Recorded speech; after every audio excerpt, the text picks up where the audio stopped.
ஒன்றிய அரசாங்கம் தொகுதி சீரமைப்பு என்கிற பெயரால் தற்போதுள்ள 543ஐ 850 உயர்த்துவதற்குள்ள முயற்சிகளை தொடர்ந்து மேற்கொள்கிறது. அதை தமிழ்நாடு தொடர்ந்து எதிர்த்து வருகிறது. கடந்த ஏப்ரல் மாதம் 16, 17 தேதிகளில் சிறப்பு கூட்டத்தில் அந்த தீர்மானத்தை நிறைவேற்றுவதற்கு மேற்கொண்ட முயற்சியின் போது அப்போதைய தமிழ்நாடு முதலமைச்சர் எல்லோரும் அரவணைத்து ஒருங்கிணைத்து அதை எதிர்த்து நின்று அந்த தீர்மானம் மசோதா தோற்கடிக்கப்பட்டது. இப்போ மீண்டும் அதற்குரிய அறிகுறி இல்லை என்று சொன்னாலும் கூட வரக்கூடிய ஆபத்து இருக்கிறது என்பதை உணர்ந்து தமிழ்நாடு முதலமைச்சர் நேற்று சட்டமன்ற கூட்டத்தில் அந்த திருத்தம் கூடாது, 543 தொடர வேண்டும், 850 கூடாது, அதே நேரத்தில் பெண்களுக்கான இடஒதுக்கீடு 33% அமல்படுத்த வேண்டும் என்கிற முறையில் ஒரு தீர்மானம் கொண்டு வந்த பொழுது திராவிட முன்னேற்ற கழகம், இந்திய கம்யூனிஸ்ட் கட்சி, மார்க்சிஸ்ட் கட்சி, காங்கிரஸ் கட்சி, விடுதலை சிறுத்தைகள், இந்திய யூனியன் முஸ்லீம் லீக் போன்ற கட்சிகள் ஆதரித்திருக்கின்றன. அதே நேரத்தில் மதிப்பிற்குரிய அதிமுக பொதுச்செயலாளர் எடப்பாடி பழனிசாமி அவர்கள் அதை எதிர்த்திருக்கிறார். அவர் சொல்லுகிற காரணம், அமித்ஷா வாக்குறுதி கொடுத்திருக்கிறார், ஆகவே இது தேவையில்லை, தமிழ்நாடு பாதிக்காது என்று சொல்வது உண்மையில் நகைப்புக்குரியது. எடப்பாடிக்கு அமித்ஷா ரொம்ப நம்பிக்கைக்குரியவராக இருக்கலாம், இவருக்கு ரொம்ப வேண்டப்பட்டவராகவும் இருக்கலாம். ஆனால் நம்பிக்கைக்குரிய மனிதர் அல்ல, அமித்ஷா அல்ல, மோடி அரசாங்கமும் அல்ல. மக்களுக்கு எதிரான ஒரு சர்வதிகார பாசிஸ்ட் ஆட்சி நடத்தி கொண்டிருக்கிற ஆட்சி ஒன்றிய அரசாங்கம். அதற்கு இரையாகிவிடக் கூடாது, எல்லோரும் ஒன்றுபட்டு நிற்க வேண்டும் என்று கேட்டுக்கொள்கிறோம். இந்திய கம்யூனிஸ்ட் கட்சியின் சார்பில் ஒன்றிய அரசாங்கம் பின்பற்றுகிற தவறான கொள்கைகளின் காரணமாக நாட்டு விவசாயிகள் பாதிக்கப்படுகிறார்கள், தொழிலாளர்கள் பாதிக்கப்படுகிறார்கள், மாணவர்கள், இளைஞர்கள், பெண்கள் என அனைவரும் பாதிக்கப்படுகிறார்கள். ஆகவே அது ஒரு மக்கள் விரோத அரசாங்கமாக செயல்படுகிறது. அந்த அரசாங்கம் அகற்றப்பட வேண்டும் என்பதற்கான முறையில் ஒரு மாற்றத்தை நாட்டில் உருவாக்க வேண்டும் என்பதற்காக கடந்த ஆகஸ்ட் 6ஆம் தேதி முதல் 15ஆம் தேதி முடிய ஒரு நாடு தழுவிய மக்கள் சந்திப்பு இயக்கத்தை நடத்தி செப்டம்பர் 1ஆம் தேதி டெல்லியில் லட்சக்கணக்கான மக்கள் பங்கு பெறக்கூடிய ஒரு மகத்தான பேரணியை, நாட்டு மக்களுடைய கவனத்தை ஈர்க்கக்கூடிய முறையில், ஒன்றிய அரசாங்கத்தை எச்சரிக்கக்கூடிய முறையில் அந்த பேரணி நடைபெற இருக்கிறது. பொதுமக்கள் அனைவரும் அதற்கு ஆதரவு தர வேண்டும் என்று கேட்டுக்கொள்கிறோம்.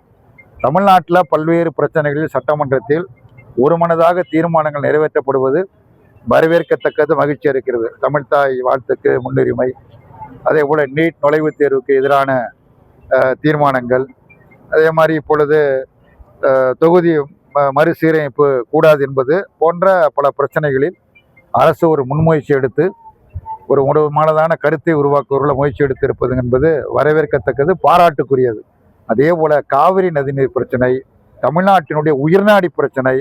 அது ஒரு கட்சி பிரச்சனை அல்ல, ஒரு ஆட்சி பிரச்சனை அல்ல, அது தமிழ்நாட்டினுடைய உயிர்நாடி பிரச்சனை என்கிற முறையில் அதிலேயும் ஒத்த கருத்தை உருவாக்குவதற்குள்ள முயற்சியை அரசு மேற்கொள்ள வேண்டும் என்று கேட்டுக்கொள்கிறேன். நாளைக்கு இந்த அதிமுக தாவேக அரசை கண்டிச்சு நாளைக்கு ஆர்ப்பாட்டம் பண்ண போறாங்க. அவங்க குரூப்பையும் இப்ப எஸ்பி வேலுமணி நத்தம் விஸ்வநாதன் கலந்துக்க மாட்டாங்க. அது அந்த கட்சி வரணும், அவங்கள கேட்ட வரமா சொல்லுவாங்க. என்னை பொறுத்த மட்டும் நாளைக்கு அவங்க ஆர்ப்பாட்டம் நடத்துறது விவசாயிகளுடைய கடனை தள்ளுபடி பண்ணுங்க தான் ஆர்ப்பாட்டம் நடத்தணும். அது நடத்துறாங்க. விவசாயிகளுடைய கடனை தள்ளுபடி செய்து அரசு சில அறிவிப்புகளை செய்திருக்கிறது. அந்த அறிவிப்பின் மூலமாக முழு பலனும் விவசாயிகளுக்கு கிடைக்காது.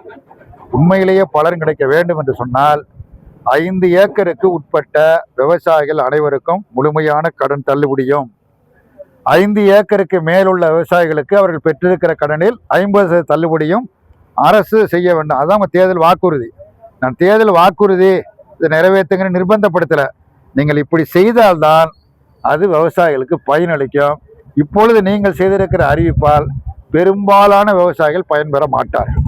வெளிப்படையான ஒரு அரசை நிர்வகிப்போம் அப்படின்னு தாவேக ஆட்சிக்கு வந்திருக்காங்க. இன்னைக்கு தமிழ்நாட்டில் முதலீட்டாளர்கள் மாநாடு நடந்திருக்கு. அது வந்து செய்தியாளர்களை அனுமதிக்கல. முதலீட்டாளர்கள் எங்க இன்னைக்கு சென்னையில முதலீட்டாளர்கள் மாநாடு நடந்திருக்கு. அதுல செய்தியாளர்கள் யாரையும் அனுமதிக்காம அவங்களுக்குள்ளே ஒரு முதலீட்டாளர்கள் மாநாடு நடந்திருக்கு.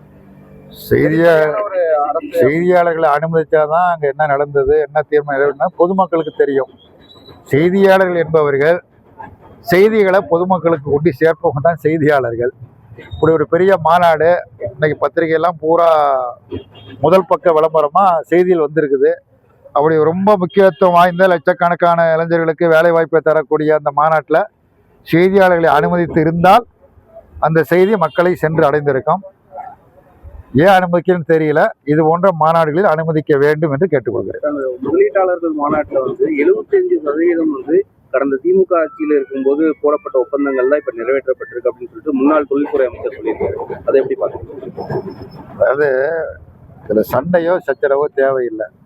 இப்பொழுது தமிழ்நாடு அரசாங்கம் புதிய அரசாங்கம் அறிவிப்புகளை செய்கிறாங்க. இந்த அறிவிப்புகளை செய்கிற பொழுது பல திட்டங்கள் ஏற்கனவே முந்தைய ஆட்சிகளில் பின்பற்றப்பட்டது தான். இப்போ உதாரணமாக 11ஆம் வகுப்பு மாணவர்களுக்கு சைக்கிள், இது ஜெயலலிதா காலத்துலேருந்து அமல் இருக்குது, புதுசு கிடையாது.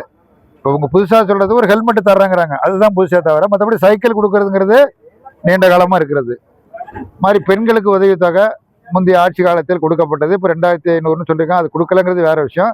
இப்படி பல விஷயங்கள் முந்தைய ஆட்சிகளில் பின்பற்றப்பட்ட. இப்போ மதிய உணவு எடுத்துங்க, சிங்காரவேலர் காலத்தில் தொடங்கியது.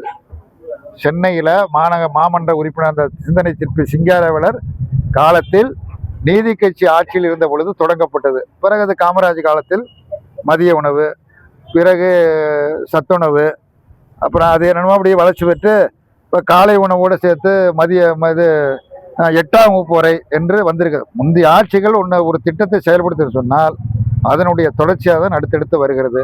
இதில் பயிர் மாற்றுவதனாலே வேறு போன்றதுனாலே ஒன்றும் பெருசாக வந்துவிட போவதில்லை. அதே மாதிரி இந்த முதலீடுகளை ஈர்க்கக்கூடிய மாநாடு அதிமுக ஆட்சி காலத்திலும் நடைபெற்றிருக்கிறது, திமுக ஆட்சி காலத்திலும் நடைபெற்றிருக்கிறது, இப்பொழுது இவர்களும் நடத்துகிறார்கள். மகிழ்ச்சி.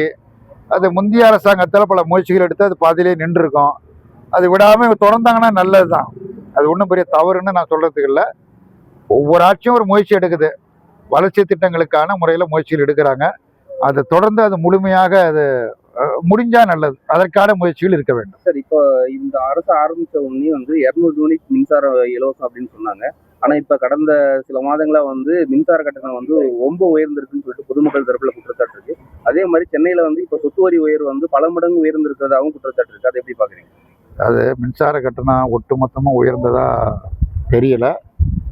பல இடங்களில் தவறுகள் நடந்திருக்குது. இது அமைச்சரே ஒப்புக்கொண்டிருக்காரு.